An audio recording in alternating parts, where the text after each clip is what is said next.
central hillside residents of Duluth seem to be getting more than their fair share of crime lately. Police and fire officials continue to search for the arsonist, who's targeted several vacant houses in the area. But other crime hasn't gone away. Thieves and other criminals are still prowling the street. On Sunday night, October 30th, a Duluth visitor parked and locked his car on 6th Street near 5th Avenue East.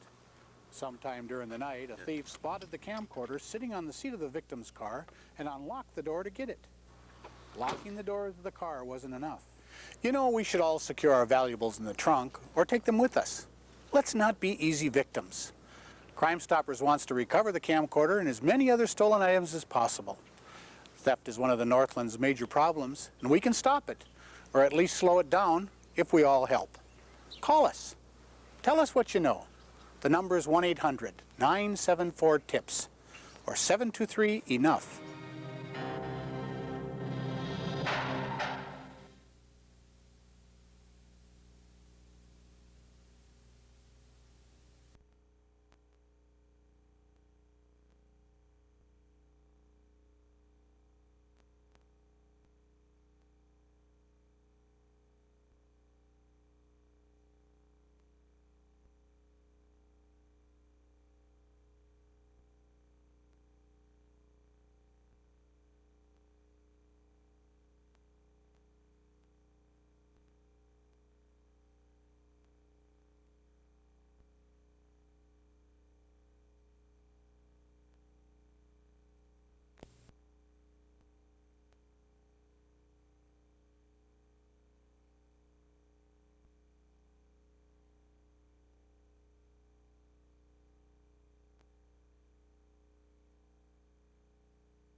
Speed do that, it's either real slow or they don't slow down at all.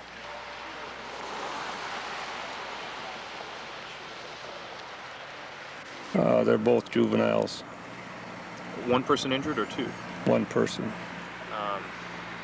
and they were...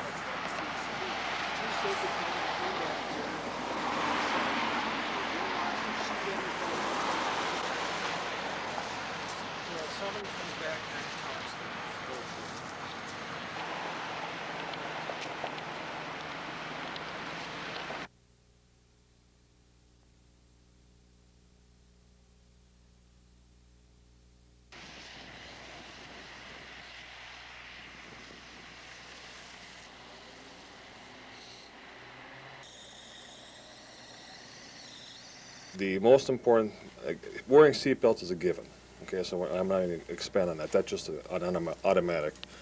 The next thing that they could do to keep out of the ditches and out of the accidents is they must reduce speed under adverse weather conditions, snow and ice and rain and that type of thing. The other thing they could do is increase their following distance.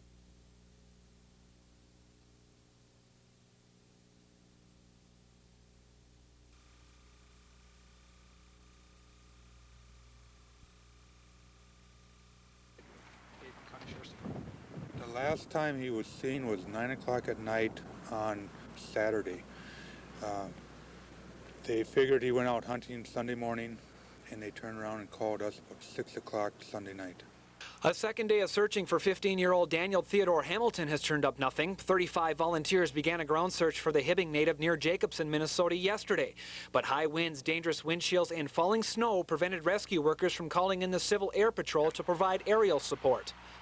The weather didn't help us any yesterday. Today is a lot better. We can fly. We can cover a lot more area. As daybreak approached this morning, the search continued near family-owned land along the Mississippi River. More than 100 volunteers from various state and county agencies covered the ground as the Civil Air Patrol searched through the sky. Right now we have the Civil Air Patrol air and ground searches going up there. We have DNR Forestry helping us. We have the local conservation officers helping us, and all the volunteers of the community up there providing their help, along with meals they're giving. If we don't find them today, we'll continue tomorrow, and after tomorrow we'll have to reevaluate the situation as to the search. In Aitkin County, John Jetta, News 6.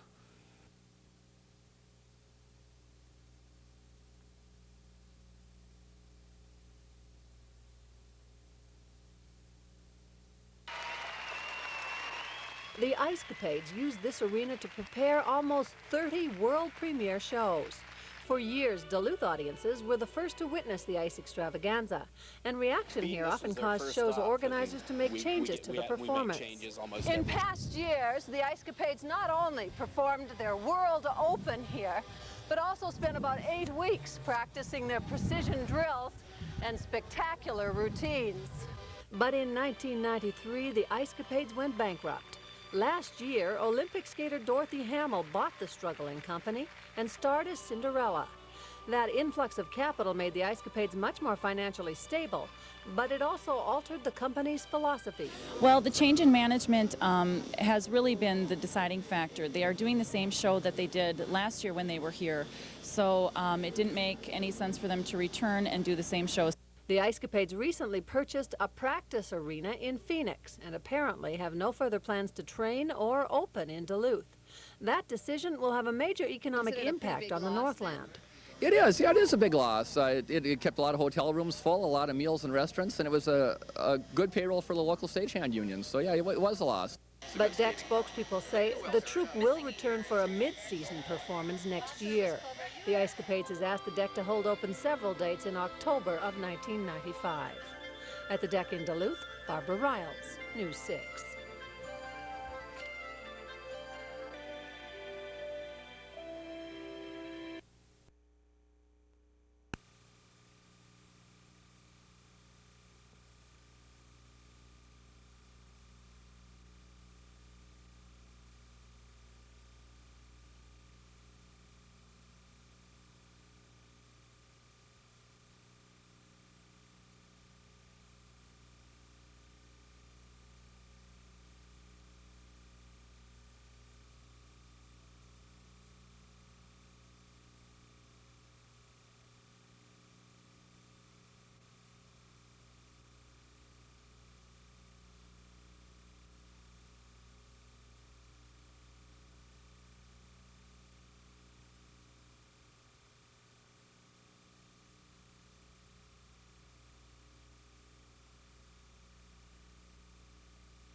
Well, we can't move it very far right now until the city gets in and cleans up the road. When we get a northeast storm, the waves come in through the channel, wash right back up here on the beach, and takes anything that it can move up onto the road and just blocks us in. So this has happened before then? It happened.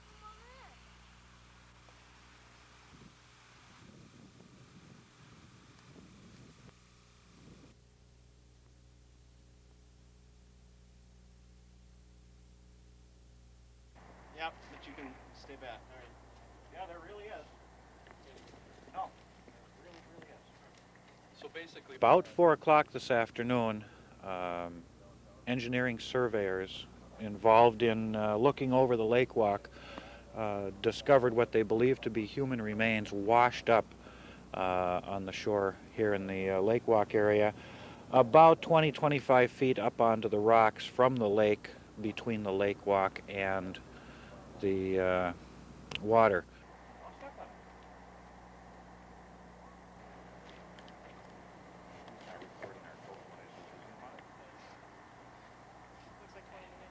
I wouldn't say, but Tim Otis,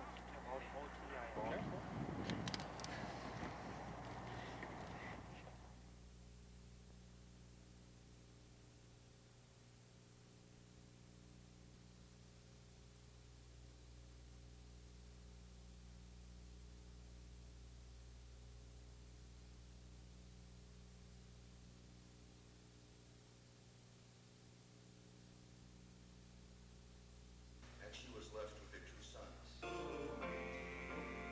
Bitter. The Almighty has white filth. Hope allows me to embrace a world of mystery, created by God.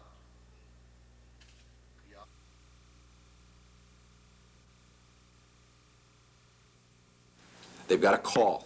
Mayor Bergson shot first, focusing his attack on Council President Ron Thorson, saying Thorson has failed to work on a compromise to prevent a tax increase. Bergson is asking Superior residents to call their city councilors and urge them to support his veto. Because I'm fighting for them right now, and I need their support. And if those people don't make calls, if those people aren't there next Tuesday to say, bull, we're not going to take it, 5% is too much. The mayor's shown you a way where there can be no tax increase, so do it, damn it. But Thorson says the mayor's solution to make up for the shortage of cash by using money from the WLSSD payments won't work either. So both sides are at a stalemate. And the only way to get out this message to say I'm tired of the mayor blaming this council for the problems that we all face, him and us included, is wrong. Thorson's plan calls for drastic reductions on the city staff. The city planner, the Parks and Rec administrator, the building inspector, the mayor's secretary, the personal technician, and a few other minor positions would be cut for a savings of about $367,000 a year. But Mayor Bergson says that's a bad idea. This is hardly the first fight between the mayor and the city council, and it certainly won't be the last. And in talking to some Superior residents today, there's no strong feeling one way or another who's right and who's wrong. One man even suggesting that this is just how business gets done in Superior. Yeah, there's going to be fights too, but that's what it is all about anyhow. But the budget, if they need more money, they either got to cut or they got to raise their taxes, one or the other. I think Herb's position is that he would like to extend city services, and there's got to be a way to pay for that, but most of the people don't want to pay more taxes, and they don't want a budget that they feel is going to be out of control, and you can't have one without the other. I think it's pretty silly, really, and I think our mayor is kind of acting like a spoiled child, too. So. But all of the posturing may be for nothing. If the city council overrides the mayor's veto Tuesday, they need 7 votes to do so. The budget passes as is. In Superior, Bill Lunn, News 6.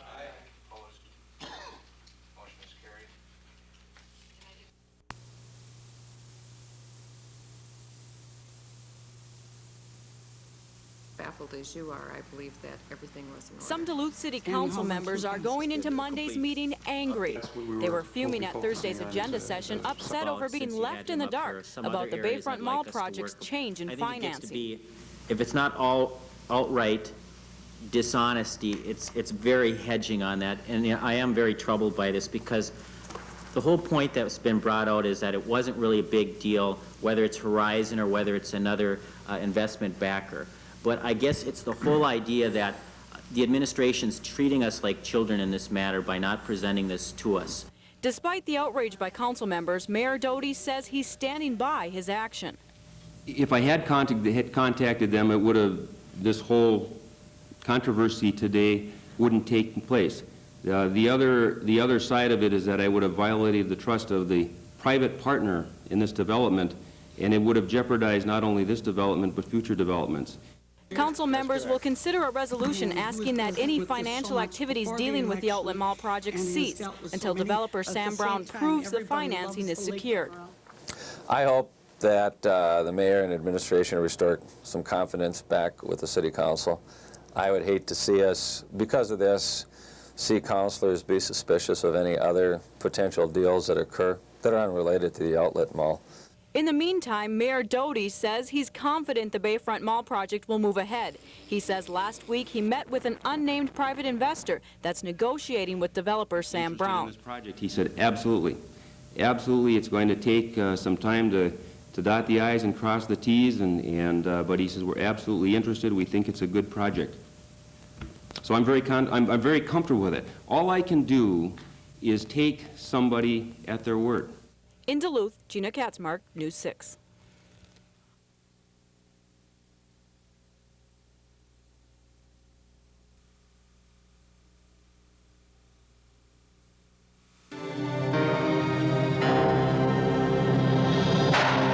This time of year keeps many of us busy with preparations for the holidays. Part of those preparations include shopping for some of the special people in our lives. The stores and parking lots are full of those shoppers. Those shoppers' cars are proving to be a bonanza for the car prowlers in the lots. On Saturday afternoon, November 26th, a young woman finished some of her shopping and brought the packages back to her car. She hid them out of sight on the floor in the back seat and returned to her shopping. Several hours later, she found the window broken and the packages gone. Crooks know what we do when we get tired of lugging packages around. Let's quit making it easy. Start locking valuables in the trunk or bring them home. Crime Stoppers would like to find out who these Grinches are and what they do with the stolen goods. Help solve some of these crimes and we'll give you cash up to $1,000. Call us at 1-800-974-TIPS or 723-ENOUGH.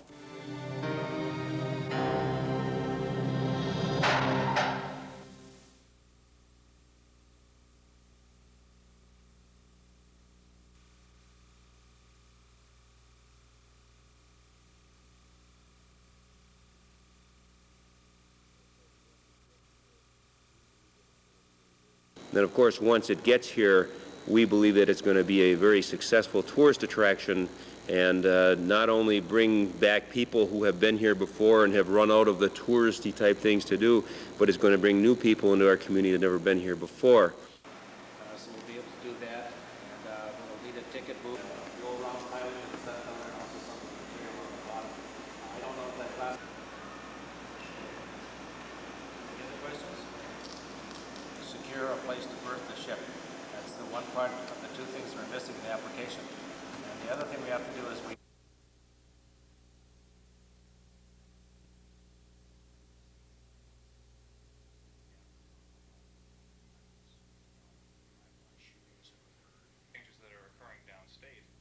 The three co-equal branches of government are really going to have to work together on a lot of issues. I think the judicial and the legislative and the executive branches are really going to have to communicate with each other and work together on issues such as the juvenile problem.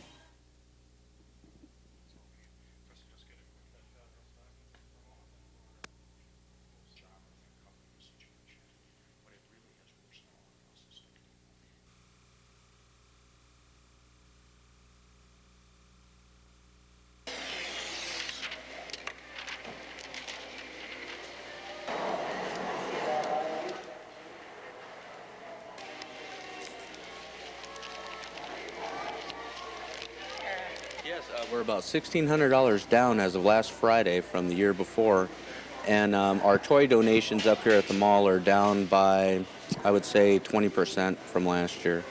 at this same time. This is a program that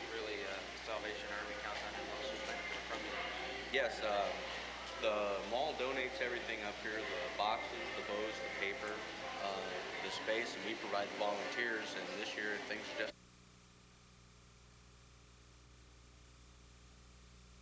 Thank you, Commissioner.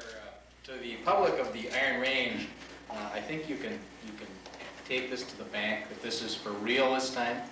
Northwest Airlines is finally ready to set up shop on the Iron Range. The deal to bring a reservation center to Chisholm was officially signed at an upbeat ceremony this morning at the IRRB. This is the end of the negotiations, and it's the start of the new era.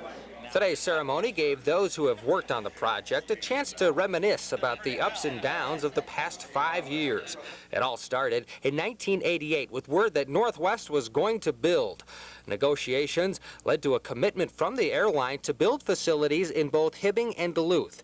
Excitement was high, but Northwest's cash flow was not. And by late 1992, a lawsuit filed by project opponents coupled with financial troubles for the airline put everything on hold.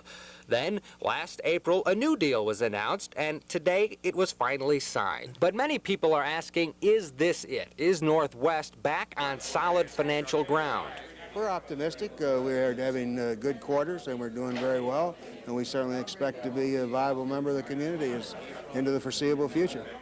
As for the immediate future, groundbreaking at both the Duluth and Chisholm sites is scheduled for next spring, with operations slated to start in 1996. The only possible snag for the Chisholm deal now is if the Duluth deal, which has already been approved, happens to fall through.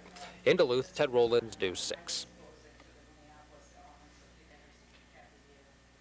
Commissioner Gustafson here at the IRRB. Where would I be without Jim Gustafson? He has...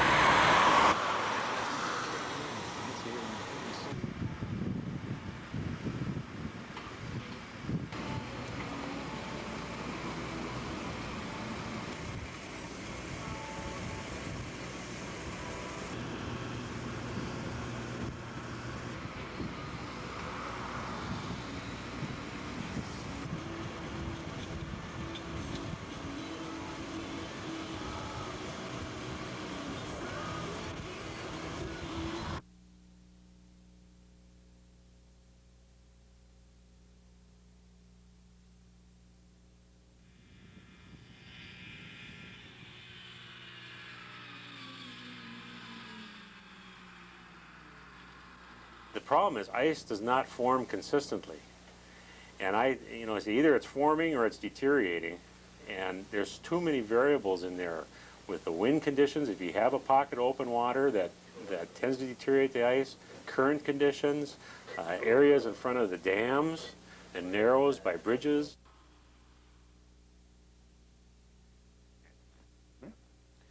Well, I decided to go out fishing by yourself. My boy went over and took a look at Rice Lake Saturday. He said there was cars out of that. Really? Pretty nice, and the holes don't even freeze up on you. And if the fish will cooperate, we got her made.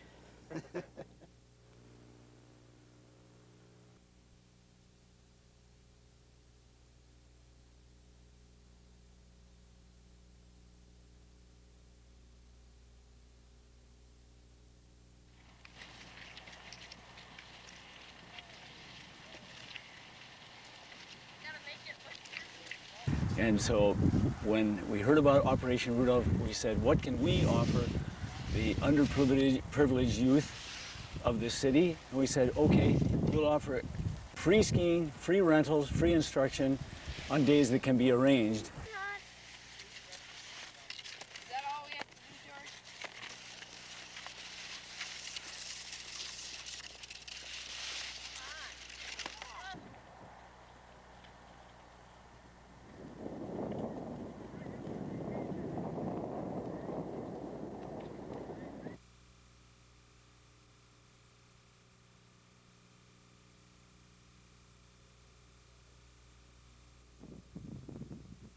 Violence is far more common than it used to be, and as the country becomes more violent, the Twin Ports are not far behind. There have been more murders here this year than in recent memory, but what is the cause and who is to blame? No matter what techniques the police try, they are often helpless, responding many times after it's too late. But community policing is designed to change that. The hope is that police officers become a part of the community and can diffuse minor problems before they become major tragedies. And police in the last couple of decades have become somewhat anonymous with computer dispatches and 911 centers and police cars running from spot to spot, and sometimes the people that really need the service get shortchanged. Duluth Police Chief Scott Lyons is trying to implement community policing into the Duluth Police Department. A lot of what community policing is old policing. It's going back to the beat officer, to the old police officer that walked the neighborhood street and could solve a lot of different problems in a neighborhood. One way to put it is it's not so much about enforcing the law as it is about solving problems. Many of the officers who've been on the force a while don't much like the idea, but officers of the future are being hired with community policing in mind. In fact, members of the community are even in on the hiring process now. Duluth Mayor Gary Doty supports the program, and at a recent awards ceremony for citizens who help community police officers, the mayor told residents of its importance. And there's been this idea that police are somebody to be feared, and the concept behind it is let's get out into the communities, let's get out into the neighborhoods and make the police approachable, make them a part of the community. But like any other new idea, change is always slow. Police leaders like Scott Lyons say the move to community policing will be a gradual one. Bill Lunn, News 6.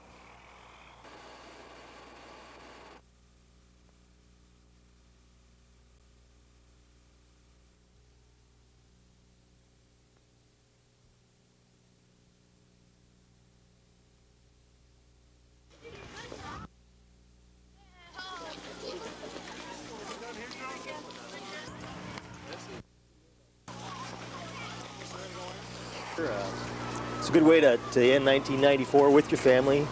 Adults go out at night and the kids get their share of fun this afternoon. We've got sliding and skating and some refreshments downstairs. We've got live music for the kids, and we've got some pony rides.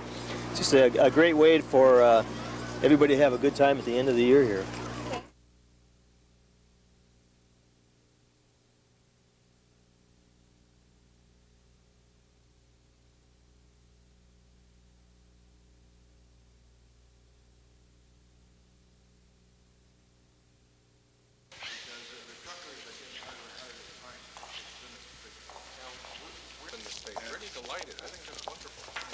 He was telling me at the time about the work you're supposed to be doing with the...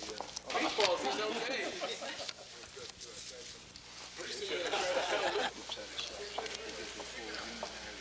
Hospitalization, and yeah, it's good for us.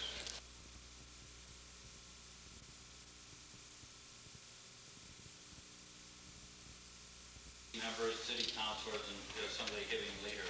A few things clear right away, and that is that Duluth plant will absolutely not have anything changed other than new equipment in there. Will be down.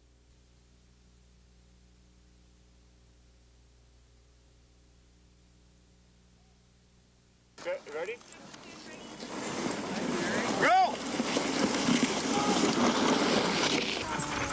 Looking good, Mark. Certainly worried all the way, you know. A little anxiety there right off the bat you don't need.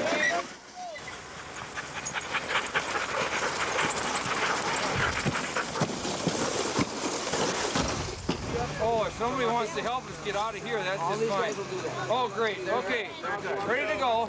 Thank you.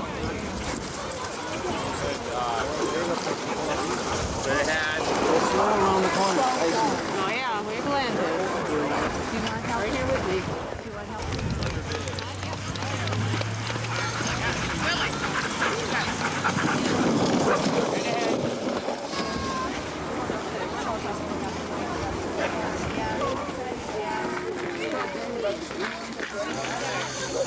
Right here.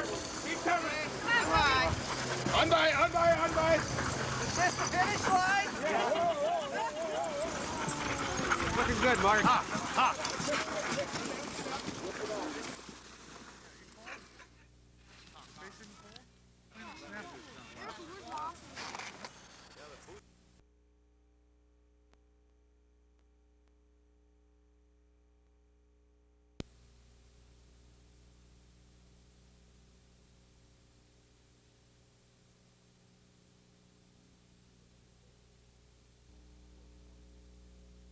we see an unemployment rate in this community that's down at 4.2%. We have 54,000 jobs in the city of Duluth, is more than we've ever had in the history of our entire city. And those are the positive aspects of what have taken place. We've provided in the last year over 1,300 new jobs to people in the city of Duluth, and there are others in the future as well. So those are the types of things that we're going to be working on into the future. In addition to the mayor's speech, the city council is electing a new president tonight. Scott Keenan is expected to hold the gavel in 1995. Well, I think one of the key things is just work together as a team, and we're not always going to agree, but respect, you know, what we do and move forward. And I really want to approach 1995 as a very positive year and go forward, create jobs, work with the kids, move forward and get things done.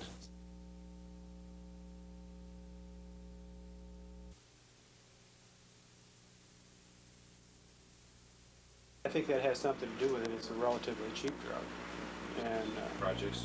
Oh, always. Yeah, always. Of course, all of those things are dangerous, and it's even dangerous to handle the blotters. So if a parent or a child comes in contact with that and handles it, they should wash their hands with soap and water immediately.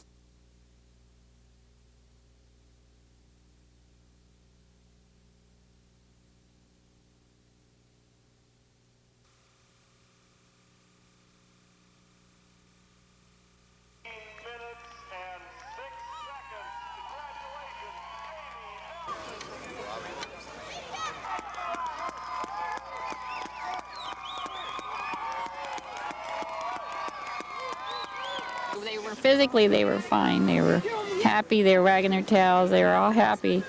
But I just felt it was just a mental problem. They'd had a really hard run in there, and then they didn't know where they were going out of there. And these dogs have run this race. Right, they're veteran dogs that know the race, and if they were at Highway 2, I think they would have left because they knew where they were going. The dog that was in lead, I carried him until he knew where he was, and then he was and I don't have to say a word. He has it memorized, and there's several dogs in there.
Part of the idea behind giving the Minnesota driver's license a new look was to get the new card to the driver faster. Instead, the Department of Motor Vehicles has been backlogged with frustrated drivers getting their pictures retaken. Okay, then just look here and smile and hold it. The problem started months ago with the company that makes the new license.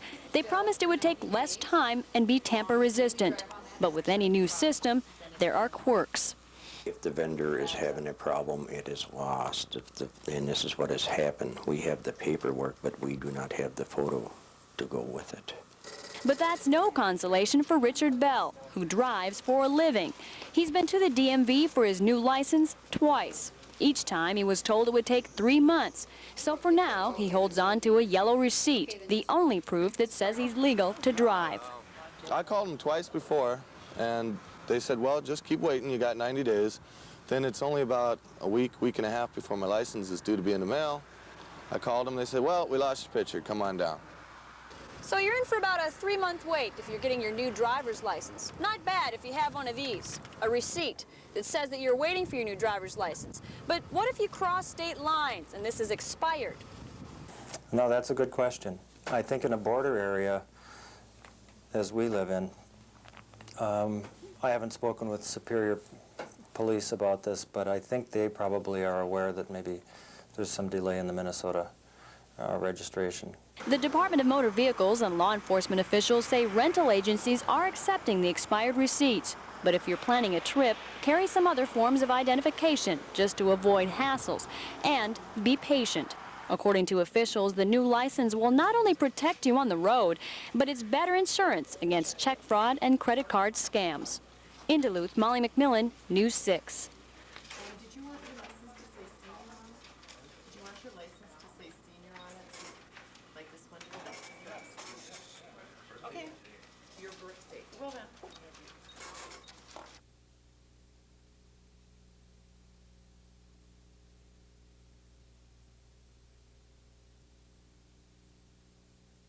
Low to Foster, he backs in, he's doubled. Hook pass, cross court, Marshall for three. Danielle into the air. Home. Danielle Marshall with 10 points. Of the ball. Side settle to over. Skip it low to Sam. Give it to the McMillan. Oh, get off those old pins and rise, baby. The quarter. There he is, period. In low, Kemp on the block. Skip to Gary into the lane with a look.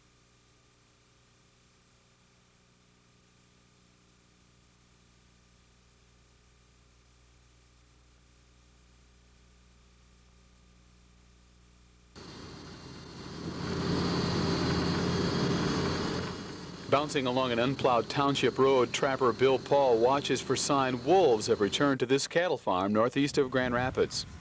Some farmers have no use for a wolf, while other farmers can tolerate wolves as long as, you know, they don't have problems with losing their livestock. When Paul confirms a wolf kill, he responds quickly with leg hold traps, a fatal answer to a wolf gone bad. The wolf's range in Minnesota has spread steadily southward.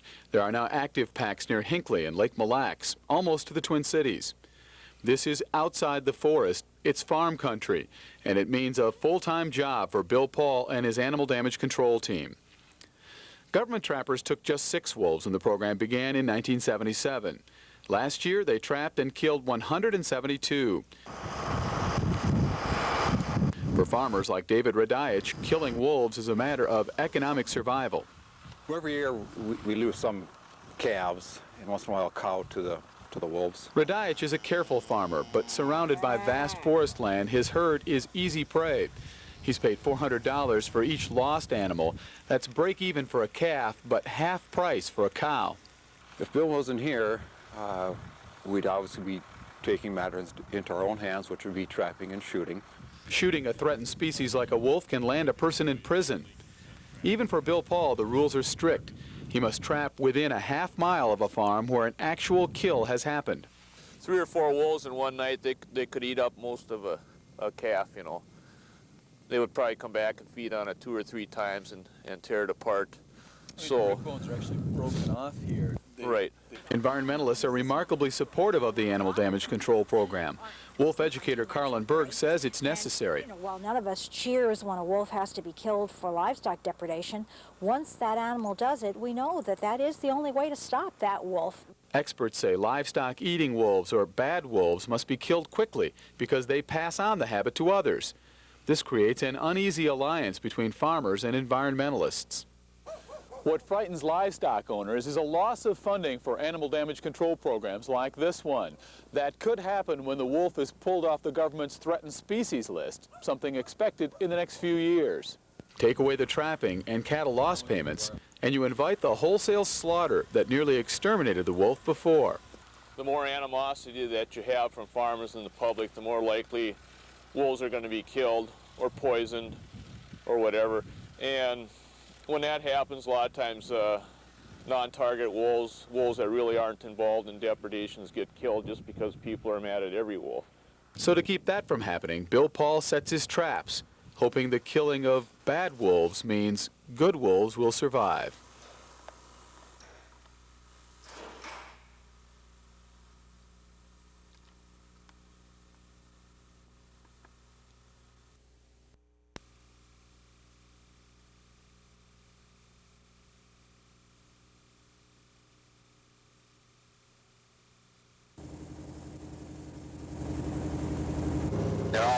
milling around now. There's at least 5 of them. For over 26 years, researchers have closely studied the wolf packs living in northeastern Minnesota. Okay, they're going to line out single file. Led by Dave Meach, a U.S. Fish and Wildlife team has carefully documented the wolf's remarkable comeback. Wolves are capable of surviving in many different types of habitat and areas as long as the human being will let them. Meach's research laid the groundwork for the reintroduction of wolves to Yellowstone National Park. Now the wolf faces its next big challenge, removal from government protection and return to local control. Conflict is guaranteed as wolves move south into populated farm areas. There's going to have to be some kind of control. Wolves cannot be allowed to just keep repopulating over the entire state because they do get into trouble with humans. 172 wolves got into trouble last year and had to be killed by government trappers. Those wolves had killed over 700 farm animals in Minnesota alone, up dramatically from 15 years ago. Nearly $40,000 was paid by the state to affected farmers. The idea that the wolf has to be controlled through killing is really absurd. And I just don't think that there's a rationale for it. Wolf advocates like Carlin Berg will tolerate government trapping of wolves which kill livestock, but they would never support open hunting. The people of the United States, a large majority who now are educated about wolves and many different animals in the wild, want the wolf protected, and they don't see a reason that the wolf can't be. And Minnesota might as well grow up. But Bill Berg, the state's expert on wolves, feels a hunting season is an essential part of managing wolves. So I think we're going to have to reckon that there have to be some wolf management in the form of populations management down the road. The state is hoping to avoid the public relations bloodbath and tourism boycott, which haunted Alaska's wolf season late last year. Walter Medwid of the International Wolf Center thinks wolf hunting could be trouble. I think there would probably be significant protest around the nation, around the state, if that were to happen.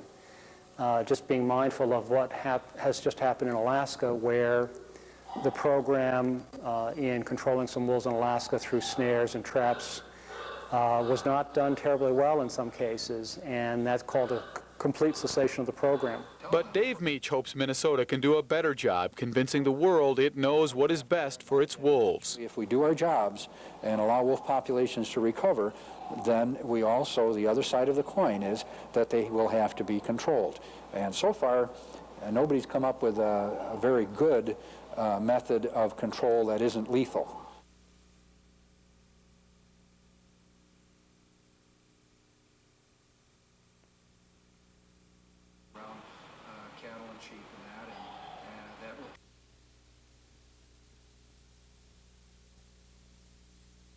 Pacific Ocean, just south of the equator on its 40th orbit of the Earth. Discovery is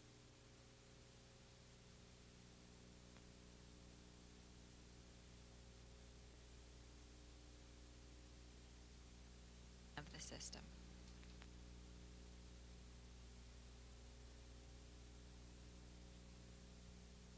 Houston Discovery, we just completed the Andy Foster experiment 201B.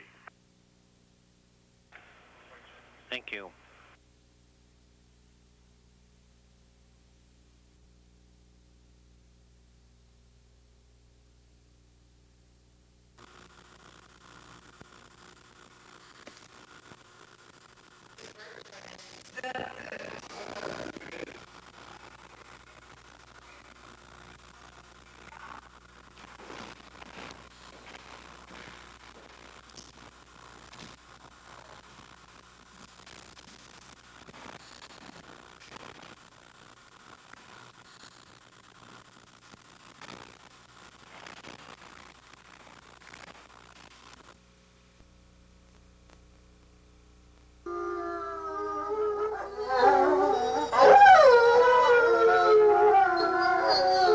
Some say it's the howl, others the complex social order.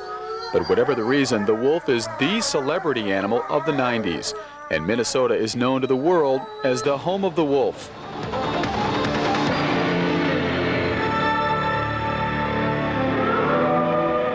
You see it in the basketball team and the t-shirts, and in a marketing campaign by Ely's International Wolf Center, where wolf education becomes business. This here is a wolf pelt taken in the winter time. Probably no other animal exists on the face of the earth that has so much mythology attached to it, and I think our job is to really try to overcome that. The center's exquisitely detailed displays and live resident wolf pack drew 55,000 people in its first year. The effect on the Ely economy is easy to see. A new Holiday Inn and Super 8 are under construction to handle the flow of visitors. Mayor Frank Salerno can hardly contain himself. We never predicted these many people would be coming here, to tell you the truth. It's far exceeded our expectations. The real effect on Ely can be measured in dollars and cents, but also in changing attitudes. People on the street will tell you the wolf is getting new respect. It wasn't long ago that the extermination of wolves was a national policy. The state of Minnesota paid a bounty until the 1970s. But 20 years on the endangered species list has rebuilt populations, as well as an almost mythical status for the wolf. Nobody knows that better than instructor Lori Schmidt from Vermilion Community College. And right now I have the signal of a 4-year-old male, wolf 423, that is in the study.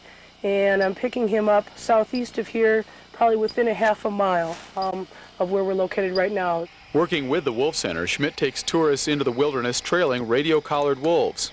I'm looking obviously for the tracks, but also some indication of scent marking, or one of the other things that we often look for is if they're near a kill site, sometimes the ravens pick up pieces of hair. Groups from as far away as China come here with an almost religious fervor. I think a lot of people come here with this vision of a wolf being some kind of a godlike animal, and we try to bring them back down to the ground, and they're just a predator. They're no different than a lot of other predators, except that they live in packs. The highlight of every trip is howling, hoping the wolves will howl back.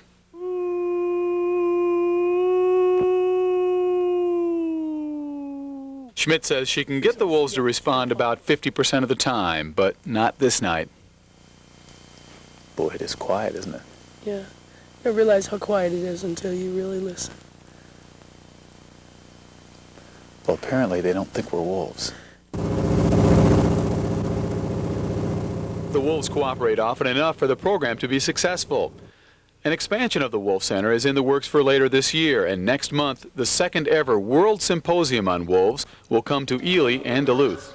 There's probably no better place on the face of the earth to come to understand the animal than right here in Ely. So I think that's one portion of the clientele, and I think there's another portion of the clientele that really want to understand the northern forest. This is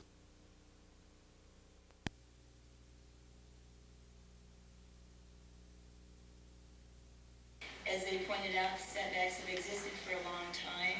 Every side and every corner of the trial. On deliberation, the BZA felt... People are parking all the way up there on 4th Street, 3rd Street that are public employees downtown.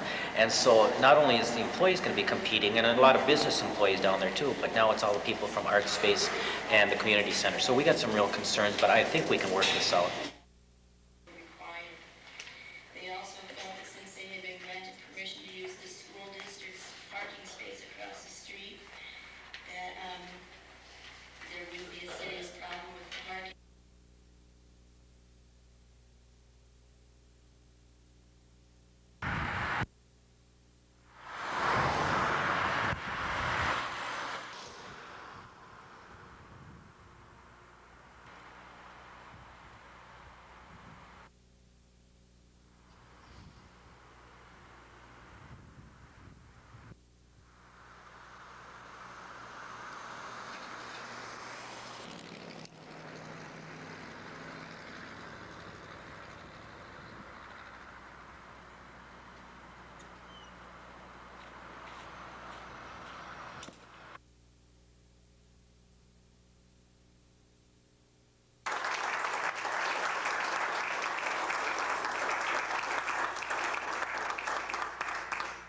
Thank you very much, Governor.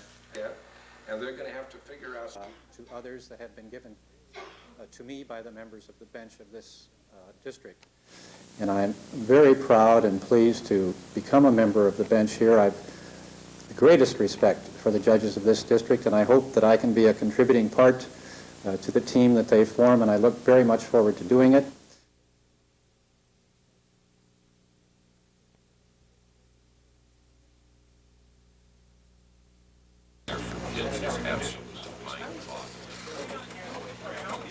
It is Except the responses were not what they wanted, so they haven't released the vote. So I just kept saying, as long as you give them a form, the legislature can wrestle with it. But that's how prudent institutions behave. And I want to make sure that Minnesota does have a strong financial future, has a strong job future, and the way to do it is to make sure that we plan right now for it. For the judicial system, he says if he doesn't get that money, they're going to end up taking a judge out of this area.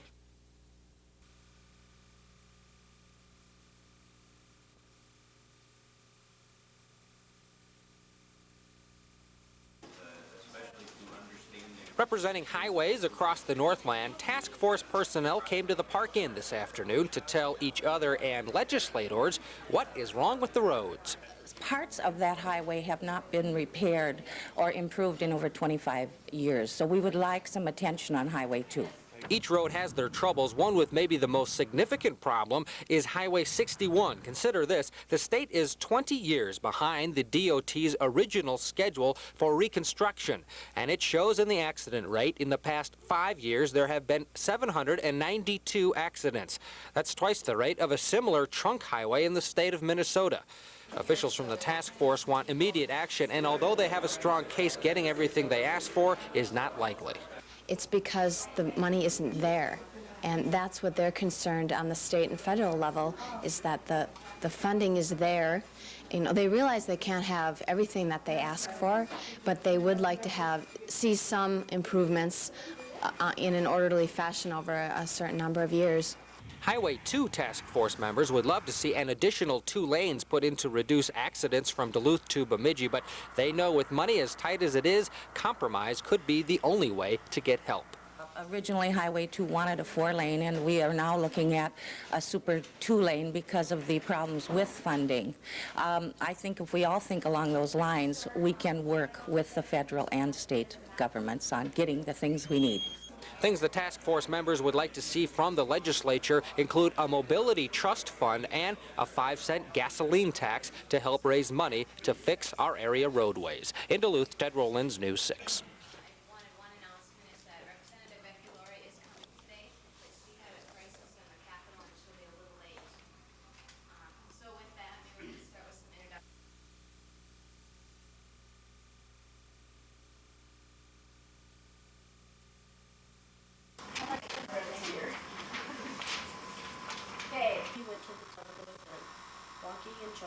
On today? Well, we just started fasting yesterday afternoon, and it was a fast to help stop hunger. We got pledges from people from our church and around the community, and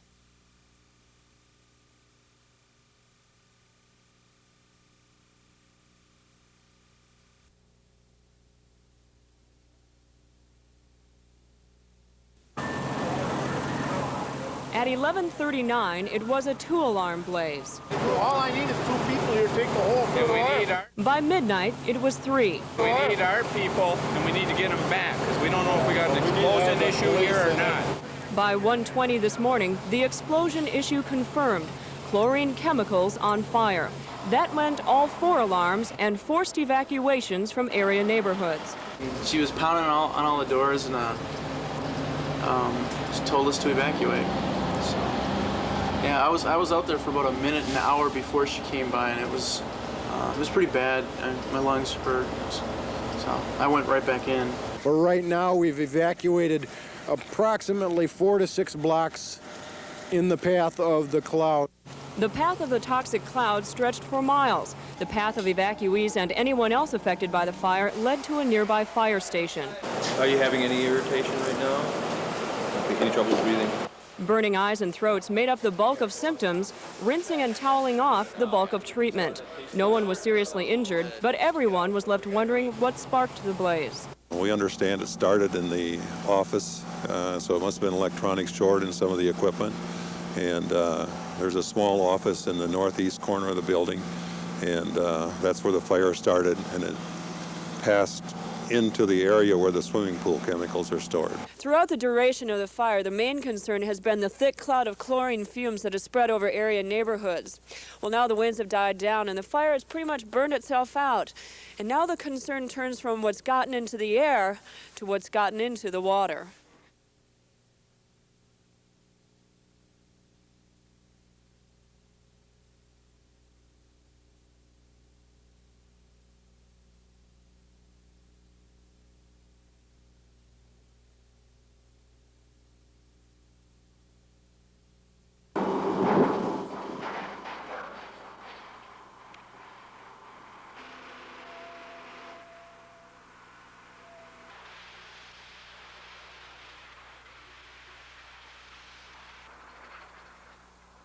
If you look at just Minnesota alone, in the last 10 years, we've seen tremendous growth in the forest products industry. And in that same period of time, from the numbers and the information I've seen, there's been a tremendous growth in the timber and tourism business.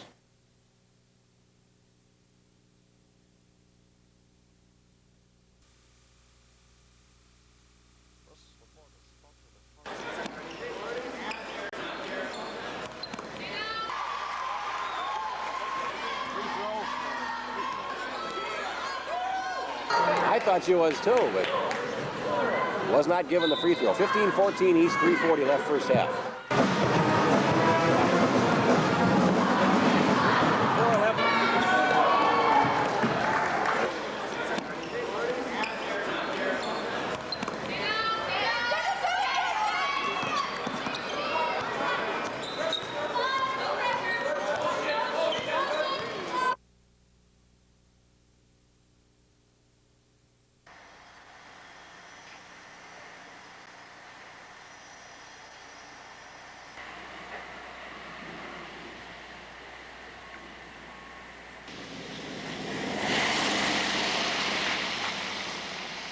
That it wasn't fair for the people who got the tickets if somebody who they may have felt had authority to say that told them not to move their cars, and then somebody else from the city comes up and gives them a ticket, you know, so it just wasn't fair.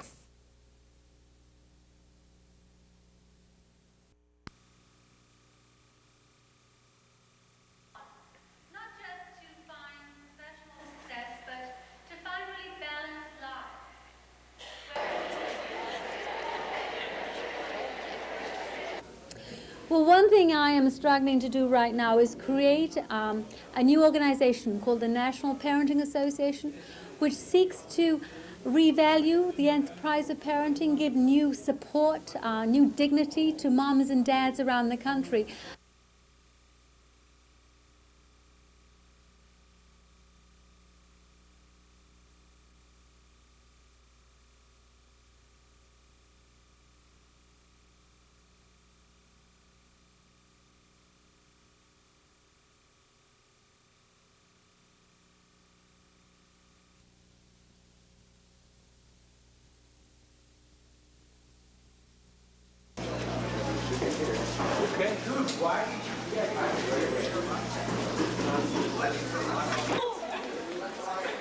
We're here to try to mold the complete child, the complete student. So state tournament play or extracurricular activities such as what we're experiencing right now are quite common, and they're very healthy. How much sleep did you get? 3 hours maybe. Is that enough? Yeah, it's fine. I have my Coke.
Taken care of. Okay.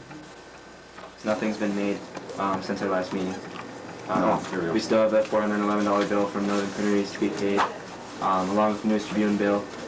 We have to pay that. Once these students from the Toivola Meadowlands Charter School and ESCO High School decided they could shape their own education, they didn't waste any time. And then news coverage, I had an interview on KUMD on last Thursday. Yeah, it was Thursday. And then today on WKOK. The group has organized a conference called STEP, or Strategies to Transform Educational Programs. It's designed for students, teachers, and parents to find innovative ways to learn, and it's all student-run. Basically, all the calling, the mailing, all the organization is done by the 6 students. The Scoop ice cream store in ESCO is just one example of hands-on training for students in accounting, scheduling, and planning. Students at Barnum run a community fitness center. Proctor high schoolers run a student store. Organizers say if these ideas prove valuable to students in these schools, they can work across the area.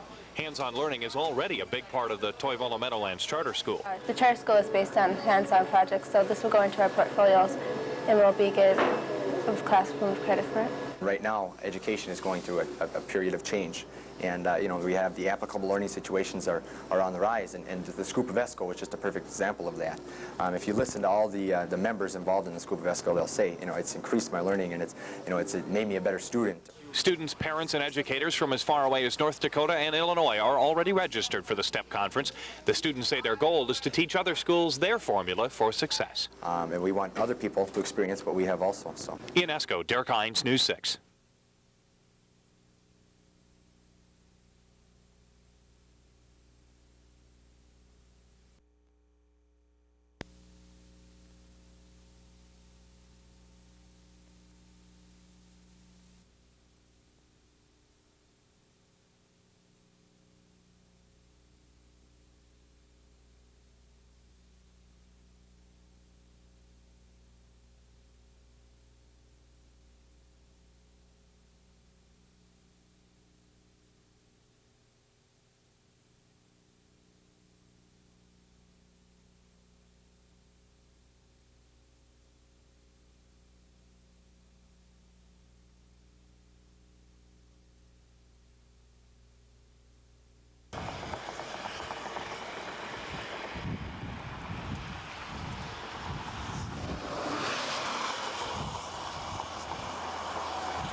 I got 5, 750, 10 deals, 10, 12.50, 15, $15, I have 12.50. I got one, sterling silver, $2, $11, $11, 12, 12, 12, 12, 4, 4, 5, 5, 6, 7, I got 5, 6, 7, 8, 9, 10, $9, $9. Sold over there, number 10. Thank you very much. You're 3, all in $3, 4, 5, you're 5. One time, $5, $5. These will look nice. You can put them up. $5 for stop. Give me $5 for it all. $5 anywhere? $5. I have 5. Go ahead.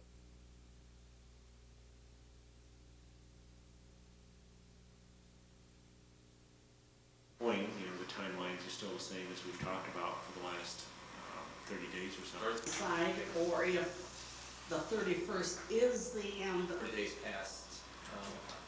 I think what she's referring to is that in the here tonight, so I met with some neighbors. Consulted our intelligence. Councilor Atkins, full circle back to you. And you probably could have taken one words at. I've got a couple of different issues. I had, back in February, had presented. I'm happy we were there. Congratulations. Councilor Wood, what's next? To that of homes in your neighborhood. Then compare it to recent sales in the area. You can find that information at the local.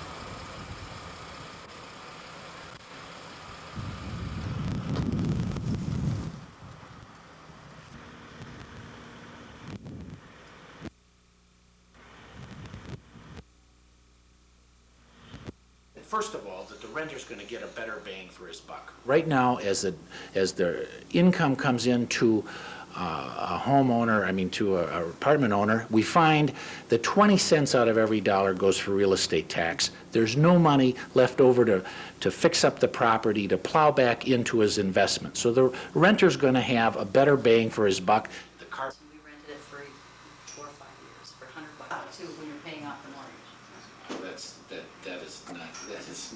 That is not a form of return that we shoot themselves and say, geez, I want to go refinance. Bank says there's not enough coverage. You don't have enough income. Enough? Is she not going to run? I think she's running for the city council again. Yeah, she's so busy with her work. And now she has a daughter moving back to Duluth with a grandson, 1-year-old, and they're going to move. I've heard a lot of people saying, yeah, well, we'd be better off with him than we. One day being very excited, more than it's a reality that it's going to pass. That we think you're paying, way too much. In Minneapolis, for example, or Hennepin County, the public defender's office, in Duluth they get $25,000, $30,000 a year and work just as hard as they do down here in the Twin Cities, yet there's about 20 or 30 of them who are making $90,000 to $100,000.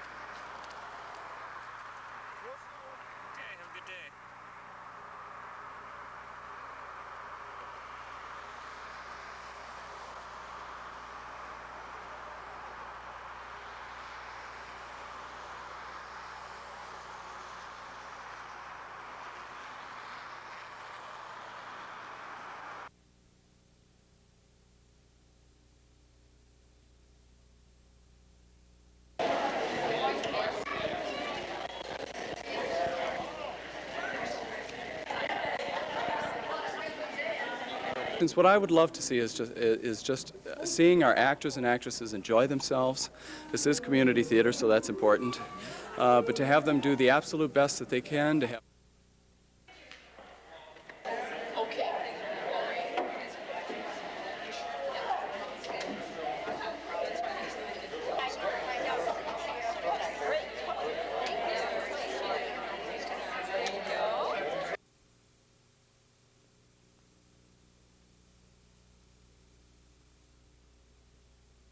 The debate springs from yesterday's report by the Minnesota Department of Labor and Industry.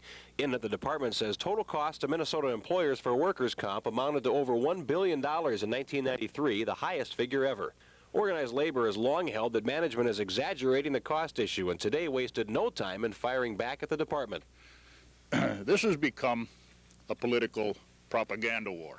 The big business in this state wants to shift the cost of workers' compensation benefits from the business community to the welfare rolls, and we're not going to let that happen. The Minnesota AFL-CIO claims the state did not take Minnesota's record employment into consideration, saying it's naturally more expensive to insure a growing number of workers statewide. But more importantly, labor is worried about the possibility of benefit cuts for disabled workers. Essentially, what it comes down to is that the business community wants to cut benefits, pass those benefit cuts on to the employer and to the insurance companies, I might add. Labor points to its own study on 1992 rates, which showed Minnesota costs as lower than Wisconsin's. Business claims that labor study is flawed as well, leaving the two sides scrambling for middle ground. But reasonable people can come to agreement on something like this, but it's going to have to be by putting the inflated figures and outright lies completely behind. Meanwhile, the legislature is under enormous pressure to act. But if you're a smaller, medium-sized business, that workers' comp difference is what may keep you alive or expanding or growing.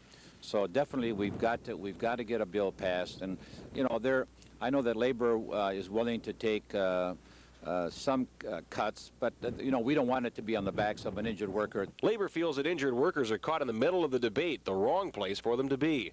And as the numbers battle heats up, it's plain that lawmakers have some tough decisions ahead of them. In Duluth, Jeff Pappas, Channel 6 News.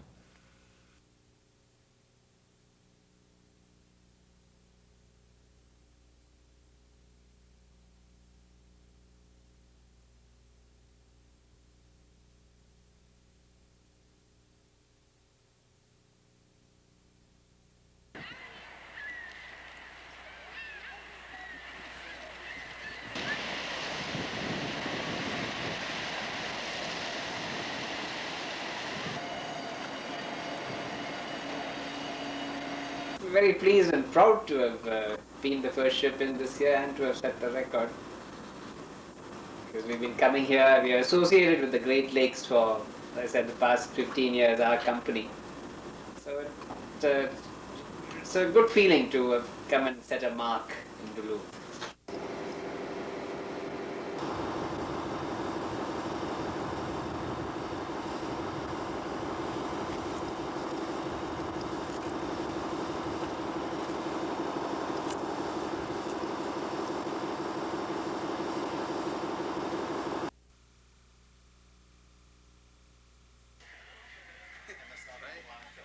And what we found is that when you're a very small winery, the further away you get, the more excited people are to become familiar with the small brand.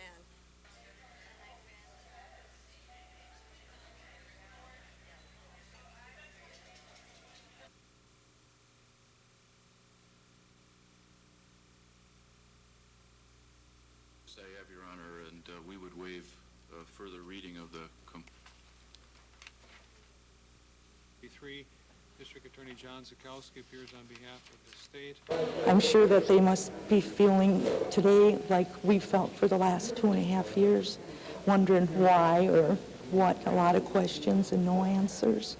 And that's so I want them to know that I think we kind of know where they're at.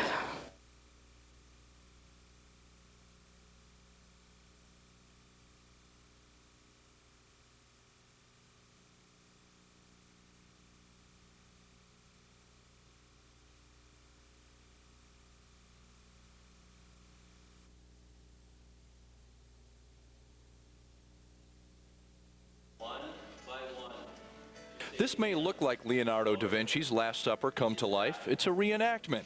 Something folks here at Hermantown Community Church say helps them learn more about their own religion. We try to teach people to fall in love with God. Thor Sorensen is the pastor of the church. He says many parishioners here are former Catholics and Lutherans. A lot of people are just in a religion or a denomination because that's how they were raised. They've never questioned anything. But here at Hermantown Community Church, much is shared between pastor and congregation. That may be one reason that young people are getting religion again. When our pastor speaks, you know that he's speaking from his heart. Brian and Heidi Doherty are typical of this church. The average age here is about 30. They joined less than a year ago, but have come every Sunday ever since. When we got here, it was fun, interesting, challenging, educational. All those things played a part into choosing this place.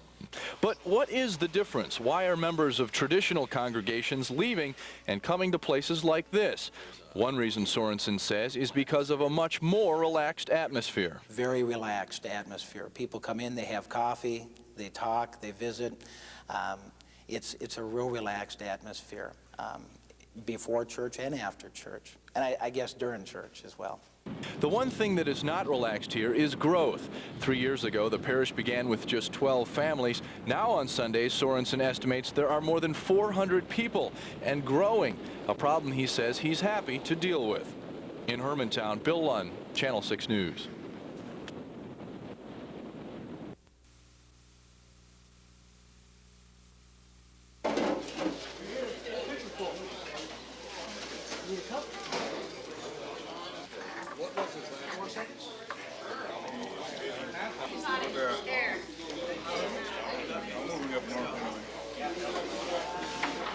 Well, we served about 100,000 meals last year, and we're thinking that this year we were going to top out between 103 and 105,000. We're looking at now, because of some of the particular situations where it will affect some people, we may see as many as 120,000 meals this year.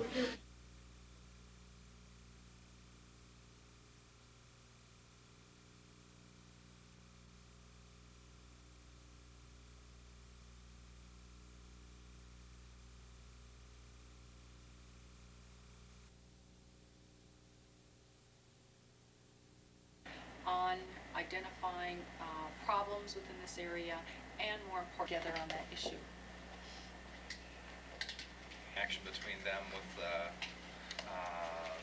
and most could not find an area to. Last September, the City of Duluth funded a adult and youth compulsive gambling prevention program. And it's interesting to note that this particular prevention program really is seen as the high watermark for other states and provinces throughout North America to integrate and learn from. The City of Duluth project includes on-site presentations about the dangers that attend youthful gambling.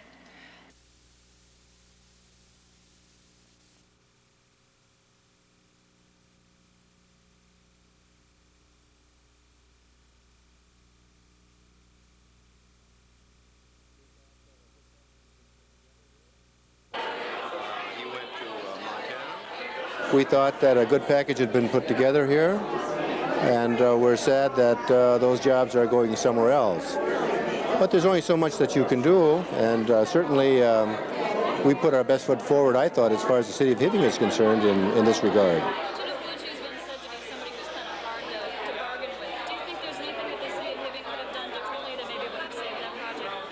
No, I think that everything that he asked for from the city of Hibbing.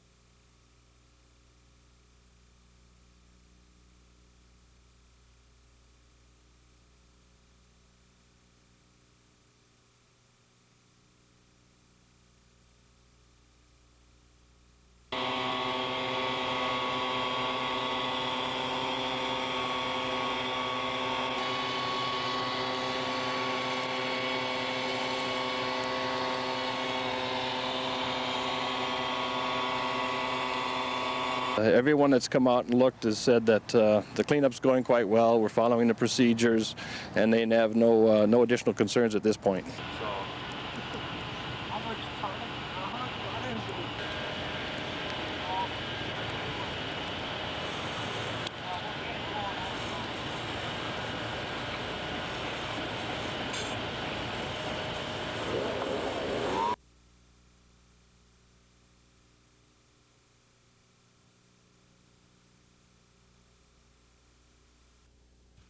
Today marked a new start for former Superior Mayor Herb Bergson. After 8 years in City Hall, he spent this morning on the streets, ratting a beat and rediscovering his past. This morning the locker room's in a different place, so I didn't get the goosebumps like I maybe would normally coming back after 8 years. But putting the uniform on and the gun belt and all those things, it's remarkable how many of those things just come back to you as habit. On his first morning back after a week of training, Bergson and his partner worked on a Friday night hit and run in a case involving a lost purse. It may seem mundane compared to city government, but Bergson doesn't think so. But the guys have all been real good and helped me out. I'm no different than any other new officer. The new forms, here to learn, and reports, I'm learning today.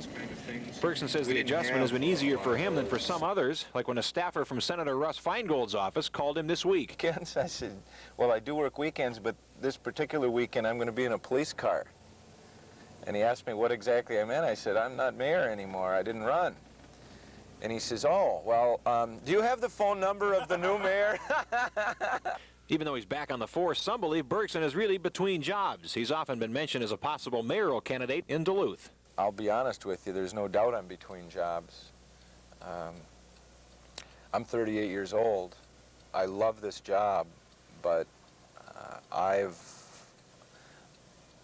know that there's opportunities out there for Herb Bergson. Now, that doesn't mean Bergson is throwing his hat into the ring. He won't decide on that until the summer. For now, though, he doesn't want to be known as a politician. Just still Herb. In Superior, Jeff Pappas, Channel 6 News.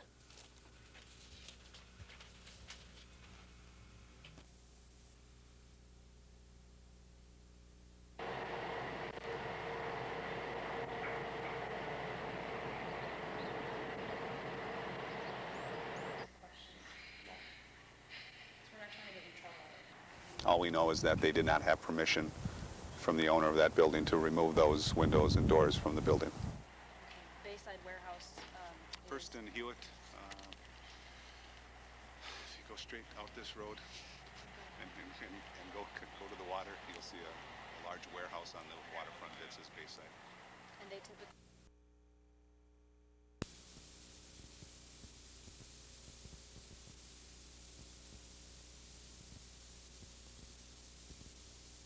forget the others. There could be elements of each that could be part of it. It could be said that Duluth is right now all E6. WEBC, Rush is next. It's 8:42.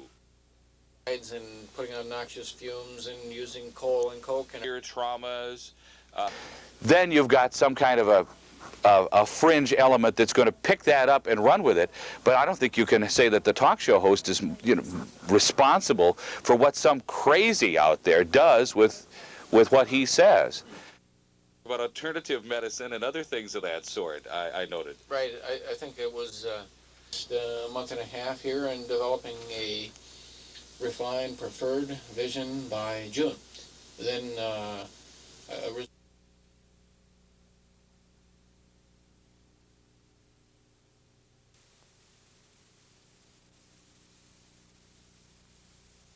start point then will be. That's what I figured. That's why I brought it out, but I don't know. Okay.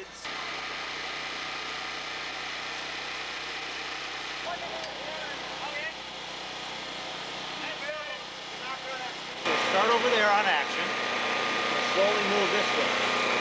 Okay. So let's just rehearse this once. I'm gonna step everybody through it, kind of a slow motion thing. Morning, Greg. Morning, dude. Okay. No more than 2 feet away. Always be in there, kind of like, yeah, I want mine too. Yeah, I want mine too. Try one more. Hit my bald spot. All of ours.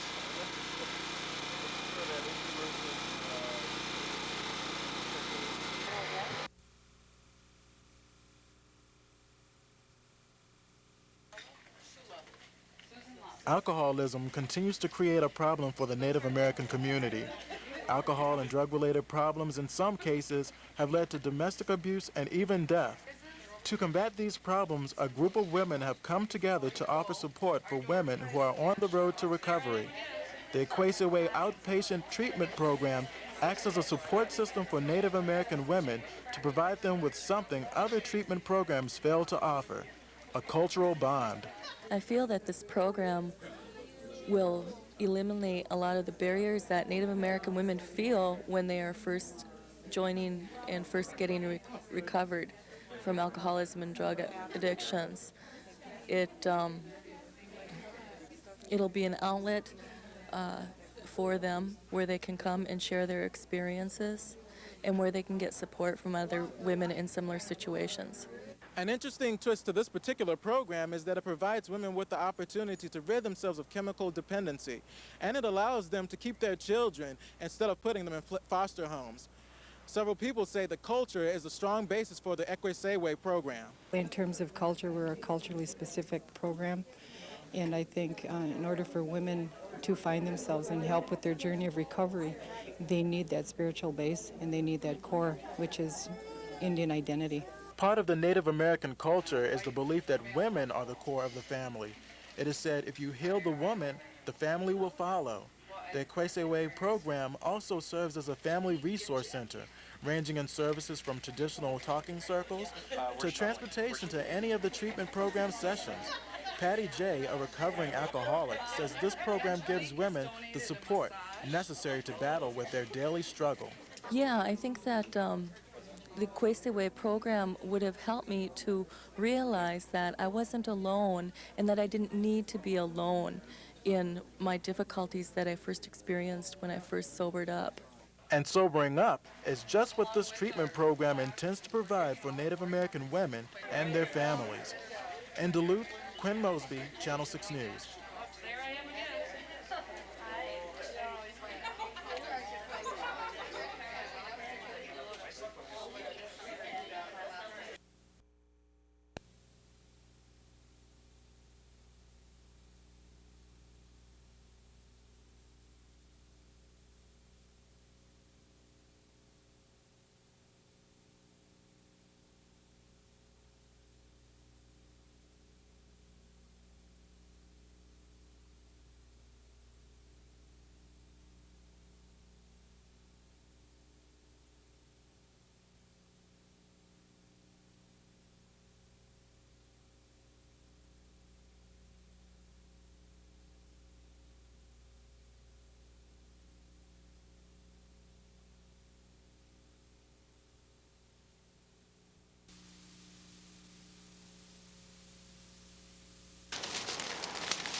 We're here today to certainly promote aviation among the youth.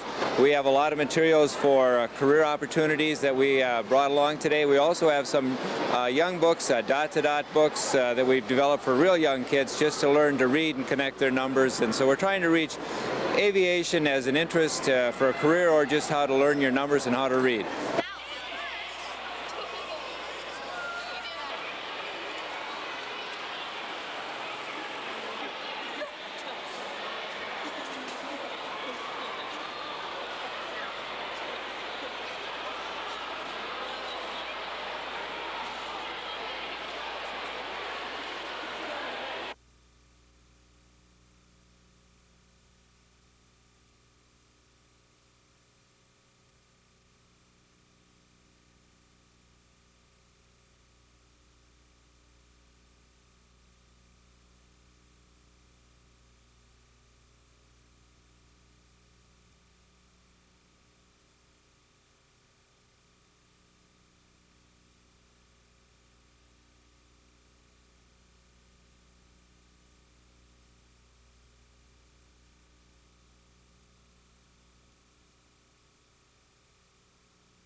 Cameras on me.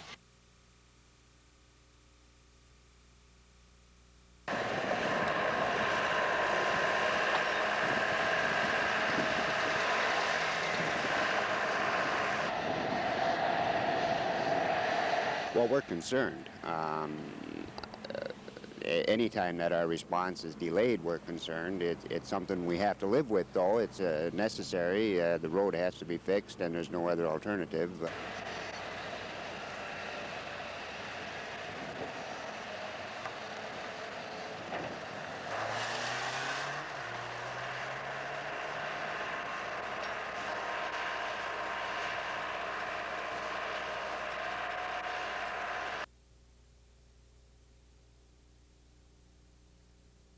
When you're working on one of these segments, sediment traps would be set up at the downslope area. The proposals tonight focused on two of the four concerns, namely the erosion and also the seeps along the riverbank.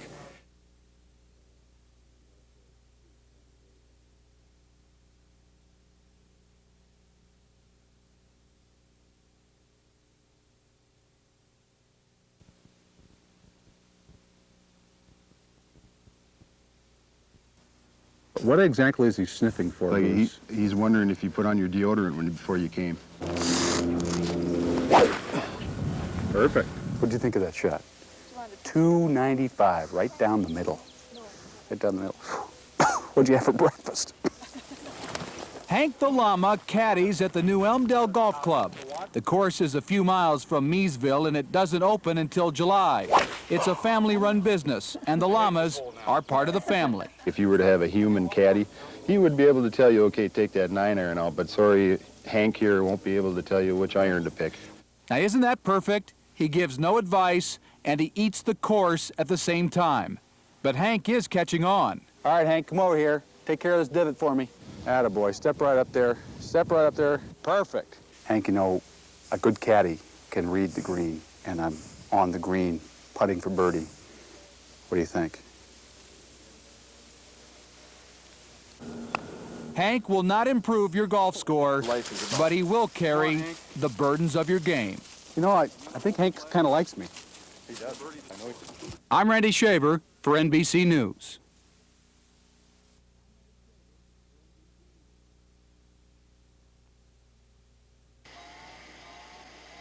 They're innocent-looking little white pills. You can generally find them on convenience store shelves beside pep pills like No-Dose and Vivarin. But unlike these other energy-giving tablets, ephedrine is under intense scrutiny by the Food and Drug Administration because of its growing abuse by young people.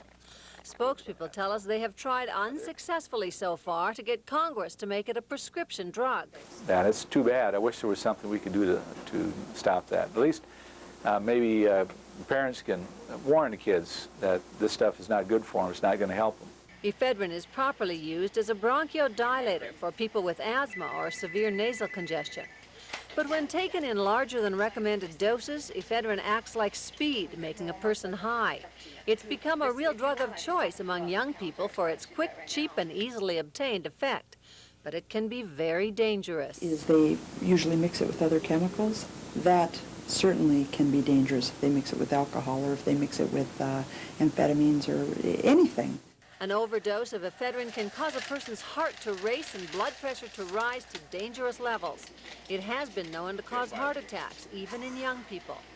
In some states, pharmacists associations have taken the matter into their own hands. In the state of Wisconsin, they've been now mandated to be prescription only. In Minnesota, we have to have them behind the counter, and we have to basically know who's going to be buying it or who wants it and for what reason. There are, however, no laws mandating compliance with these recommendations, and convenience stores have no regulations regarding the drug ephedrine. The experts say the best thing parents can do is warn their children of the serious side effects and try to monitor their behavior.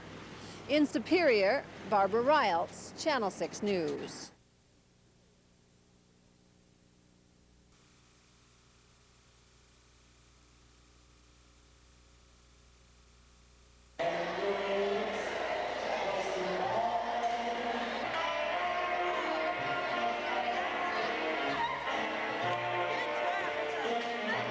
It's not just a preschool program, it's for the family to help them gain some empowerment and hopefully lead a successful life.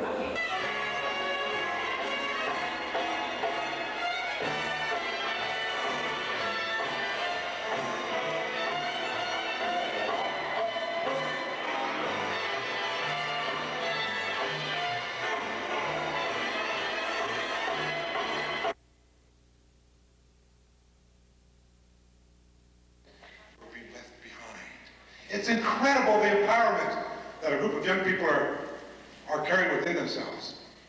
Forget Rocky Balboa. If it's a real Cinderella story you're looking for, Billy Mills is your man. In 1964, he stunned the athletic world by winning the 10,000 meters at the Tokyo Olympics. He's still the only American ever to win that race.